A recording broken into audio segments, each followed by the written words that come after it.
జై తెలంగాణ, జై తెలంగాణ అండి. జై తెలంగాణ, జై తెలంగాణ, జై తెలంగాణ, ఖచ్చితంగా జై తెలంగాణ. జై తెలంగాణ. అప్పుడు రాజశేఖర రెడ్డి గారు కొద్దిగా క్లోజ్ అయ్యింది. అయ్యే వరకే టికెట్ ఇస్తాను పేపర్లు వచ్చే వరకే ఈయన వెళ్తాడేమో, టికెట్ వస్తే రాజశేఖర రెడ్డి దగ్గర ఉన్నాడు అని అట్లా ప్రచారం. మీ కూతురు పేరు మీద 7 ఎకరాల భూమి బ్రాహ్మణులకు సంబంధించింది, మీరు దౌర్జన్యంగా ఎక్కిచ్చిర్రా? మహబూబ్నగర్లోనే ఉంది. మహబూబ్నగర్లోనే కిషన్ రావు అని బ్రాహ్మణ్స్ ఉన్నారు, ఇప్పుడు ఉన్నారు. వాళ్ళు ఒక 20-30 అంటే వాళ్ళు 50 ఏళ్ళ నుంచి ఉన్నట్లుంది వాళ్ళ భూమి.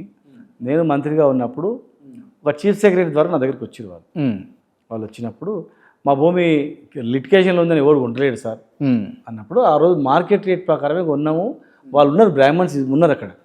వాళ్ళ పెళ్ళికి కావాలంటే మ్యారేజ్కి డబ్బులు ఇచ్చినాం. తర్వాత ఇంకా వాళ్ళ పిల్లలకి ఇచ్చినాం.